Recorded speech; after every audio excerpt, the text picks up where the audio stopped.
உலகெங்கிலும் இருந்து இந்த நிகழ்வை பார்த்து கொண்டிருக்கின்ற சன் தொலைக்காட்சி நேயர்களுக்கு அன்பின் வணக்கம்.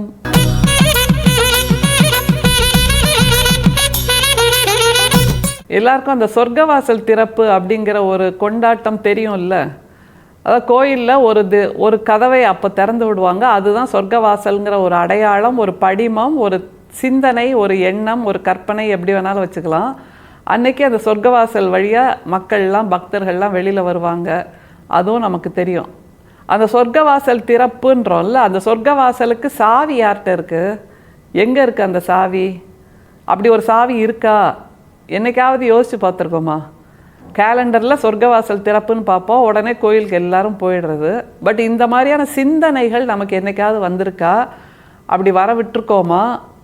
அதுதான் கம்ஃபர்ட் ஜோன் சொல்கிறது. சிந்திக்காமல் வருகின்ற அந்த தகவல்களை அப்படியே ஏற்றுக்கிட்டு அப்படியே செம்மறி ஆட்டு கூட்டம் மாதிரி கோயிலுக்கு போயிட்டு வர்றதை தான் வள்ளல் பிரான் கேள்வி கேட்கிறார்.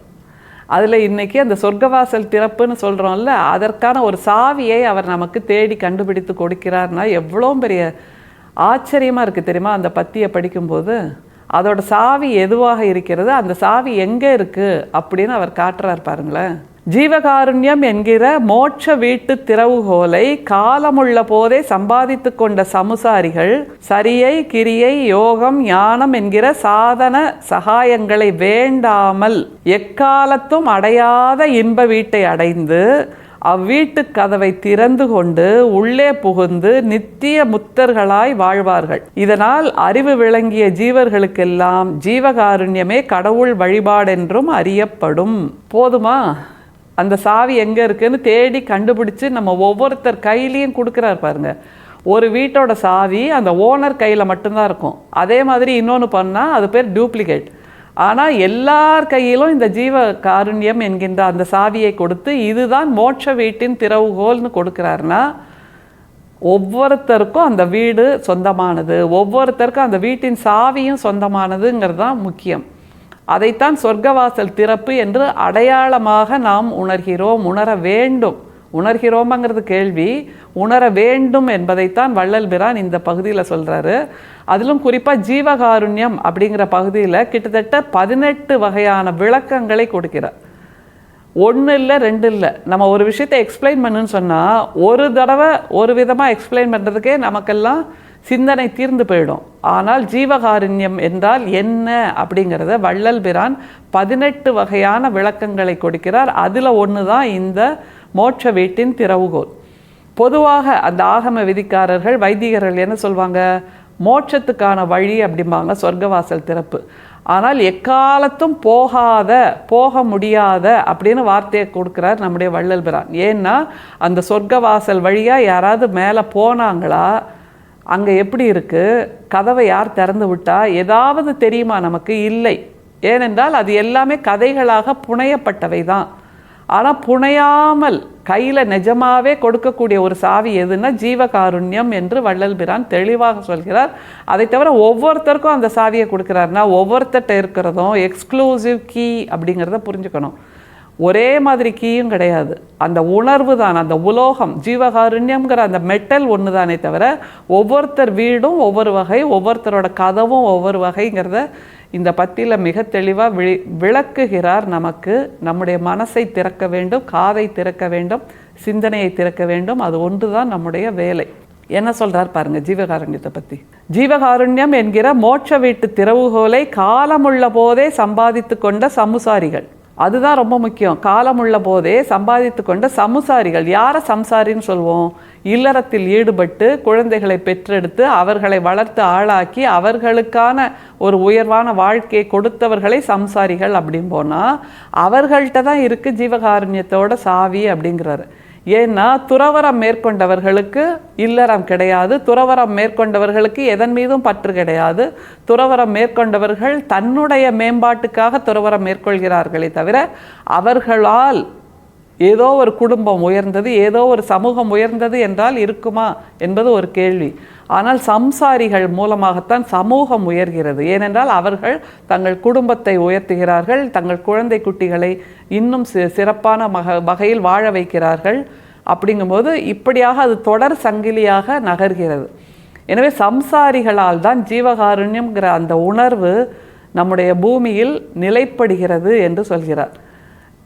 துறவிகளால் இல்லை என்பது மிகச் சரியான வார்த்தை. ஏனென்றால் துறவிகள் கூட எல்லாவற்றுக்கும் மற்றவரை எதிர்பார்த்து நிற்பவர்கள். ஆனால் சம்சாரிகள் தாங்களாகவே உழைத்து தான் எல்லாவற்றையும் பெற்றுக்கொள்கிறார்கள், உழைத்து சம்பாதிக்கிறார்கள்.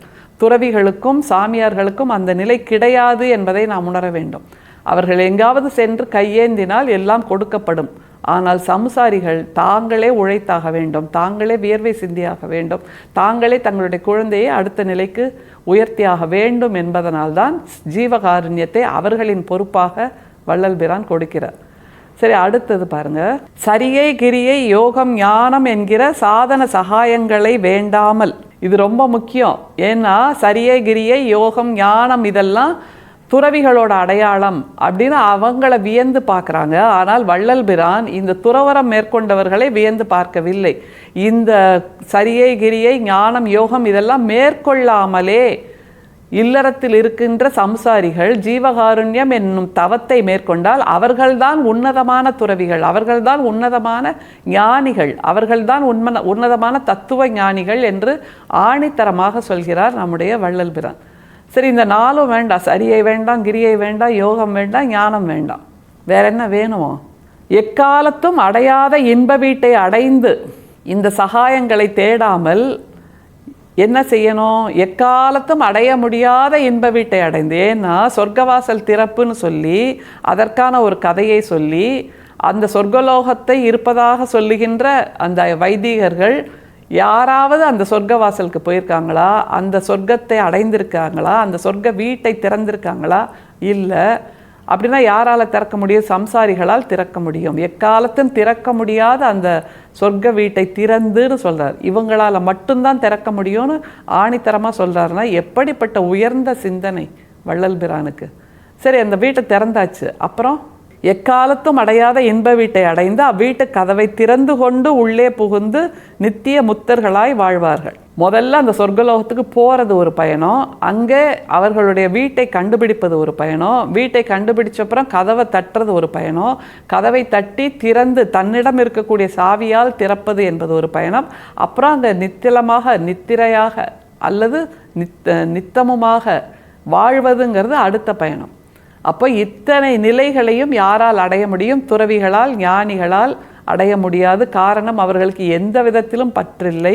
எல்லாவற்றிலும் பற்று கொண்டிருக்கின்ற சம்சாரிகள் இல்லறத்தில் இருப்பவர்களால் தான் இது எல்லாவற்றையும் அடைய முடியும் என்ற ஆகப்பெரும் உண்மையை, மிக வித்தியாசமான உண்மையை நம் உள்ளங்கையில் வைத்து தருகிறார்.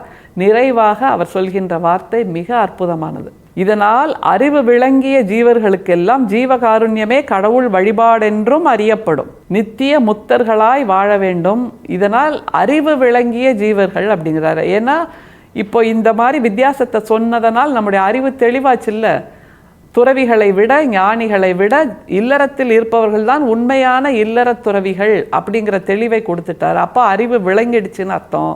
இந்த அறிவு விளக்கம் வந்தால் இந்த சமுசாரிகள் தான் உண்மையிலேயே ஜீவகாருண்யத்தின் திறவுகோல் என்கின்ற அந்த அர்த்தம் புரிபடுகிறது நமக்கு.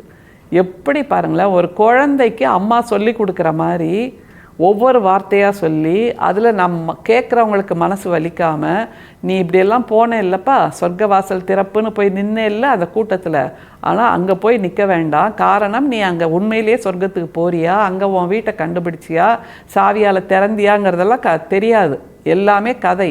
ஆனால் உண்மையிலேயே சொர்க்கவாசல் என்பது வேற எங்கோ இல்லை, நம்ம வாழற பூமியில் நம்ம வாழ்க்கையவே சொர்க்கமாக மாற்றிக்கலாம். அதற்கு அறிவு விளக்கம் தேவை. அந்த அறிவு விளக்கத்தை தான் நான் உனக்கு கொடுத்துருக்கேன் அப்படின்னு இவ்வளவு தூரம் பண்படுத்துகிறார். நம்முடைய மனசை புண்படுத்தவில்லை. அதுதான் ரொம்ப முக்கியம். நம்முடைய மனசை ஆழ உழுது அதில் விதை நெல்லாக விதைக்கிறார். பயிர் செழித்து வளர வேண்டும். அதற்கு கண்காணிப்பையும் நீரையும் நாம் தான் கொடுக்க வேண்டும், கொடுப்போம். அருட்பெரும் சோதி, அருட்பெரும் சோதி, தனிப்பெரும் கருணை, அருட்பெரும் சோதி. மீண்டும் சந்திப்போம். நன்றி, வணக்கம்.